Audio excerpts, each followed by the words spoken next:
Let me be real with you, confidence isn't loud, it doesn't beg for attention, it walks in, makes eye contact, and doesn't flinch. But if you're constantly doubting yourself, that stops today, because in the next few minutes, I'm giving you 5 simple phrases that flip your mindset, command respect, and build confidence from the inside out. And once you start using them, people will feel the difference. You know, most of us never really stop to notice how we talk to ourselves. We're just moving through the day, reacting, repeating, absorbing, and without realizing it, we're letting words define our identity. But here's the truth that most people miss: the phrases you say to yourself, even quietly, even once, begin to shape how you show up in the world. The story you tell yourself becomes the lens you view everything through, and if that story is full of doubt, fear, or insecurity, that lens starts to distort reality. You start seeing every interaction, every opportunity, through a fog of a not enough. Think about it. How often do you tell yourself something like, "I'm just not good at this," or "I always mess things up"? Maybe you've caught yourself whispering, "I don't belong here," or "They're probably better than me." Those may feel like harmless thoughts in the moment, but they're not. They're seeds, and every time you repeat them, you water them, you give them roots, you feed that identity until it becomes the only version of yourself you believe in. Now here's the shift: confidence doesn't come from suddenly being perfect. It's not something that appears when everything in your life is fixed. Confidence is created when you start changing the language you use, internally first, externally second, because when you start choosing words that affirm your worth, your brain listens. And it adjusts. So if you say to yourself, "I deserve to be here," even if you don't fully believe it yet, that phrase becomes a signal. It tells your nervous system, breathe. It tells your posture, straighten up. It tells your presence, you belong. The more you repeat it, the less it becomes something you're trying to convince yourself of, and the more it becomes something you simply know. Let me give you an example. There was a young woman I coached once who kept saying, "I'm terrible at public speaking." Every time she'd get up in front of people, her hands would shake, her voice would crack, and afterward, she'd beat herself up. She'd say it again, like a ritual. I knew I'd be terrible, so I asked her, "What if you just changed one word? Instead of 'I'm terrible at public speaking,' try 'I'm learning to speak with confidence.'" That small shift made all the difference. She started practicing with curiosity instead of self-judgment. She started noticing progress instead of flaws. Her body responded. Her voice settled. Her words began to carry weight, not because she suddenly became a professional speaker overnight, but because she stopped telling herself a story that was keeping her small. And that's really what this is all about. You don't need to fake confidence. You don't need to be louder or tougher or pretend you've got it all figured out. You just need to stop feeding the phrases that tear you down and start practicing the ones that build you up. Simple phrases, honest phrases, words that speak to who you want to become. It won't feel natural at first. That's okay. You've spent years talking to yourself a certain way. This is about rewiring. It takes time, but every time you replace "I can't" with "I'm figuring it out," or "I'm not enough" with "I am growing," you're creating a new identity. A truer one, one that doesn't shrink to fit others' expectations, but expands to meet your own potential. This is where real confidence begins, not with approval from others, but with the quiet decision to stop being your own enemy. Start being your advocate. Speak like someone who matters, because you do. Let's move forward. There's a moment we all face, sometimes quietly, sometimes in a loud and public way, when we enter a room, a conversation, a relationship, or even a new opportunity, and that little voice inside says, "What am I doing here?" It creeps in like a shadow, subtle at first, but then it starts affecting your body language, your tone, your choices. You pull back, you shrink, you hesitate to raise your hand or speak your mind, not because you don't know what to say, but because you've already told yourself a story that you don't belong. And I get it. Maybe you've walked into spaces where you felt underqualified, overlooked, out of place. Maybe your past didn't prepare you for where you are now. Or maybe no one told you that you were enough, so you stopped telling yourself to. But here's the truth. You deserve to be here, and I'm not just saying that to make you feel good. I'm saying that because the fact that you're in the room, that you made it to this moment, means something. You didn't land here by accident. You weren't handed this opportunity out of pity. You worked, you pushed through doubts. You kept showing up when quitting would have been easier. That matters. When you say I deserve to be here, you're not bragging. You're not making it about ego, you're grounding yourself, you're reminding your body, your brain, your spirit, that this space isn't too big for you. You don't need to shrink to fit it, you just need to stand up straight and fill it with your presence. And that's hard when your mind is replaying every reason why you think you shouldn't be here, but you've got to challenge that narrative. You've got to talk back to it. That phrase, I deserve to be here, has power, not because it magically erases fear, but because it pushes fear out of the driver's seat. It reminds you that this isn't about being the smartest in the room or the most experienced. It's about knowing that you're capable of growing, contributing, and evolving within that room. You know, when you walk into a room with doubt, people feel it. You second-guess your words, you over-explain. You look for approval, but when you walk in with presence, calm, clear, grounded, people feel that too. And here's the catch. You don't have to wait for the feeling to show up before you start practicing the phrase. You speak it first. Even if your hands are sweating and your voice is a little shaky, you say it anyway. I deserve to be here. And your body will catch up. This isn't about being fake or pretending you're something you're not. It's about stepping fully into who you already are, without apology. It's about walking into your job interview, your relationship, your creative space, your classroom, wherever you are, and refusing to let insecurity write the script. And yeah, you'll still have moments where you feel small. That's human, but the more you say it, the more you believe it. And the more you believe it, the less you feel the need to prove yourself to people who were never meant to define you in the first place. Say it when you wake up, say it before the meeting, say it before the date, before the risk, before the leap. Let it be your reset, let it be your anchor, because you do deserve to be here. And when you start owning that, not just in your words, but in your energy, everything around you starts responding to that truth. You're not waiting for permission anymore, you're walking in it. It's almost impossible to go a full day without being reminded of who you're not. Scroll through your phone and it's everywhere. Who's more successful, more attractive, more liked, more followed? You start to feel like you're behind, like everyone else has it figured out, and you're still trying to make sense of your next step. And slowly, almost without noticing, you start believing that you're less, that you need to be more to matter, that you need to achieve something huge just to feel worthy of peace. But here's something most people forget. You're allowed to be a work in progress and still be enough right now. Those two things are not in conflict. You can be growing, healing, stretching, building, but that doesn't mean you're broken or incomplete. It means you're human. And when you say I am enough, you're not saying you've reached perfection. You're not saying you're done. You're saying you no longer need to prove your value through comparison. You're saying your worth isn't measured by how much better or worse you are than someone else. It's measured by your presence, your intention, your effort, your being. This phrase, I am enough, has nothing to do with arrogance. It's not about pretending you have everything figured out. It's about removing the pressure to be more than you are just to feel worthy. It's about choosing to respect yourself in the middle of your process, not just at the end of it. And when you start believing that, everything around you begins to change. You stop chasing validation that was never meant to define you. You stop over-explaining yourself to people who only want to misunderstand you. You stop trying to match a version of success that doesn't even align with your values. You stop carrying shame for not being farther ahead, and it's not easy, especially if you've spent years tying your value to your achievements, your appearance, your performance. Especially if you've only ever felt good enough when someone else told you that you were. But at some point, you have to break that pattern. You have to stop giving everyone else the power to decide your worth and start speaking it to yourself. Because if you don't, even when you do accomplish things, even when you hit the goals, you'll still feel empty.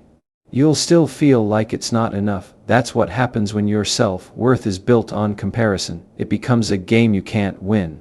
There will always be someone doing more, achieving faster, looking better, living louder, and if you keep measuring yourself against them, you'll stay chasing a version of yourself that doesn't exist. But when you start your day with I am enough, as something shifts, your decisions become cleaner. You don't say yes just to be liked. You don't overextend yourself trying to earn affection. You start drawing boundaries not out of fear, but out of self-respect. You listen to your own needs, you take up space without apologizing for it, and what's powerful is, you don't even have to believe it fully at first.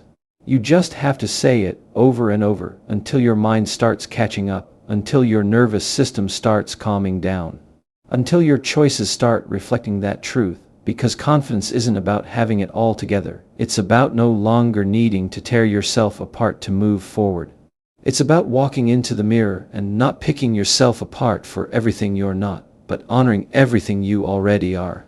So next time that voice creeps in, the one that says you're not doing enough, not smart enough, not attractive enough, pause.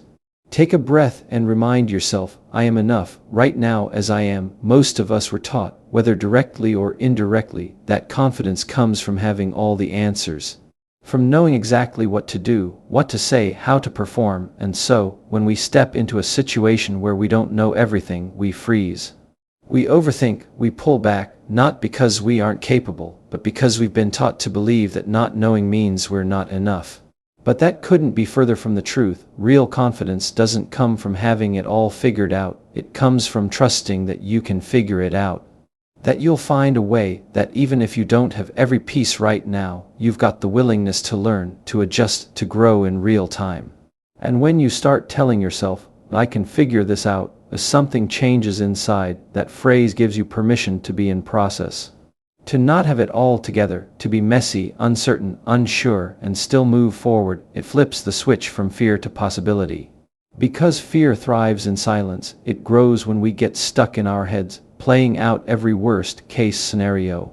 But when you speak that phrase, I can figure it out loud, it interrupts that spiral. It says, no, I may not know everything right now, but I'm not helpless. I'm not frozen, I'm not powerless, I'm resourceful, I'm capable, and I've been through harder things than this before. And if you really think about it, you've already lived this truth more times than you realize. Look back at the challenges you thought you'd never overcome. The moments that felt too big, too fast, too heavy, you got through them. You didn't have a manual. You didn't have a guarantee, you just kept showing up, one step at a time. That's what figuring it out looks like. That's what real strength is. The problem is, most people think they need confidence before they start, but it actually works in reverse. You gain confidence because you started, because you took that first uncertain step, and then the second, and with each move, you start proving to yourself that you're capable. Not perfect, not flawless, but capable, and that's more than enough. The phrase I can figure it out, it removes the pressure to be right on the first try. It allows you to ask for help without shame. It keeps you from shutting down when things get hard. It gives you room to breathe, to explore, to problem solve, and what's powerful is, it's a phrase you can take with you into any situation. New job, I can figure it out. Difficult conversation, I can figure it out. Building something from scratch, trying something you've never done before. I can figure it out. This phrase gives you your power back. It replaces panic with presence. It reminds you that the solution doesn't have to be immediate. It just has to start with one choice, one step, one question. What can I try right now? And maybe it won't go smoothly. Maybe you'll stumble. Maybe you'll mess up. That's okay, because figuring it out doesn't mean getting it right the first time. It means staying in the process long enough to grow through it. You don't need all the answers. You don't need to know the entire path. You just need to know that you're not the kind of person who quits when things get hard. You're the kind of person who learns, who adapts, who shows up again and again. That's real confidence. So the next time fear shows up and tells you you're not ready, not qualified, not smart enough to handle what's in front of you, pause. And say the words out loud, I can figure it out. Most people think confidence is about what you say yes to, big opportunities, bold moves, taking chances. And yes, those things matter, but what most people miss is that real confidence often comes from what you're willing to say no to. That one word, no, can be one of the most powerful tools you'll ever use, and the way you use it tells people everything about how you value your time, your energy, your peace. The problem is, many of us grew up thinking a no was a bad word. Maybe you were taught to always be polite, always be agreeable, never disappoint anyone. Maybe you got used to putting yourself last because it felt easier than dealing with the guilt. So when it's time to draw a line, when it's time to protect your boundaries, you freeze. You hesitate, you over-explain, you say yes, even when everything inside you is screaming no. But here's the truth. Every time you say yes to something you don't want, you're saying no to yourself, no to your values. No to your needs, no to the version of you that deserves rest, clarity, space, and peace. And over time, that self-abandonment chips away at your confidence. You begin to doubt your instincts. You start thinking you owe people access to you just because they asked. You think your worth is tied to your willingness to be available, agreeable, flexible. It's not. Confidence is knowing that you can be kind and firm at the same time. You can be generous with your heart and still protect your boundaries. Saying no doesn't make you rude or cold or selfish. It makes you clear, and clarity is magnetic. Saying no is about alignment. It's about choosing what matches your energy and what doesn't. And sometimes you won't have the perfect words, you won't have time to craft a long explanation, and that's okay, because a no is a complete sentence. You don't owe a paragraph, you don't need to convince anyone. You don't need to soften the blow with 5 excuses just to make your boundary sound palatable. You're allowed to decline without guilt. You're allowed to walk away from what doesn't serve you. And the more you practice that, the stronger your self-trust becomes. Because every time you honor your boundary, you teach yourself that your peace matters, and that feeling, that quiet sense of self-respect, that's the root of real confidence. It's not loud, it doesn't need to prove anything, it just stands, and yes, people might not like it. Some will be surprised, some might push back. That's not a sign that you're wrong, it's a sign that you've trained people to expect your yes, and now you're shifting the pattern. That's hard, but it's also necessary. You can't grow if you're constantly shrinking yourself to make other people comfortable. You can't become who you're meant to be if your schedule is filled with things that drain you. You can't say yes to your purpose if you're buried under a pile of obligations you didn't even want. So start small if you need to. Practice the pause, breathe before you answer, give yourself permission to check in with your gut. And when it doesn't feel right, say no, not with aggression, not with guilt, but with calm certainty. Because the more you use that word with confidence, the more you take back control of your life. And what you'll notice is, when your no is solid, your yes becomes more meaningful. It comes from choice, not obligation. And that's where real freedom lives. Confidence isn't just built in the spotlight. Sometimes it's built in quiet moments, when you look someone in the eye with grace and honesty and say no. You can hear all the right advice, all the best phrases, all the powerful reminders, but none of it will matter if you don't repeat it. Not just once, not just when you're feeling motivated, but consistently, intentionally, even when it feels awkward, especially when it feels awkward.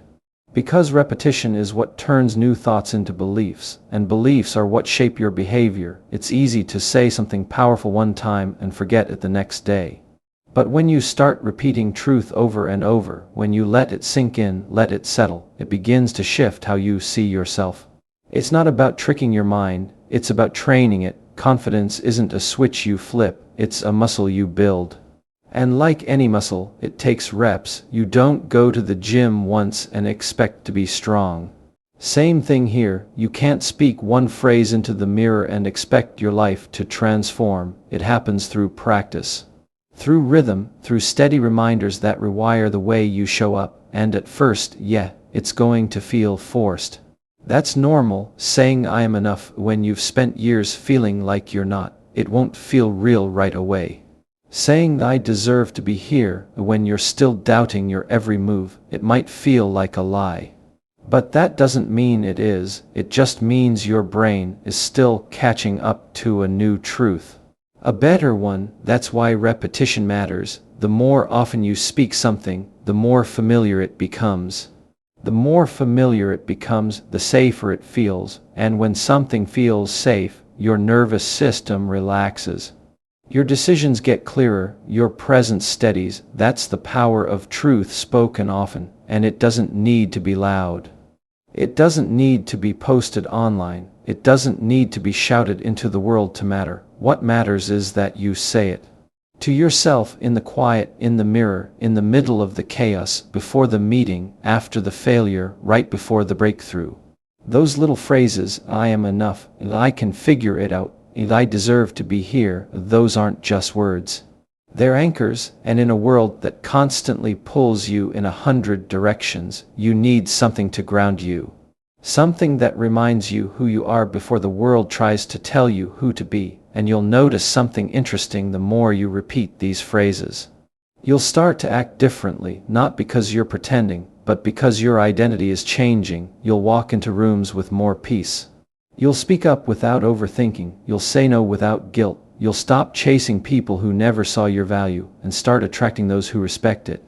That shift doesn't come from one big moment. It comes from daily, deliberate choices, repeating the words you need most until they become part of you. Until they're not just something you say, but something you live. You don't have to believe it perfectly, you just have to say it enough that it begins to feel possible. And once it feels possible, your whole life starts moving in that direction, not overnight, but step by step, word by word, because if you say something often enough, especially when it's rooted in truth, it becomes your reality. And that reality, that's what creates lasting confidence. So keep saying the words, keep practicing the phrases, and let repetition do what it does best, build you into someone who no longer just hopes they are enough, but finally knows it.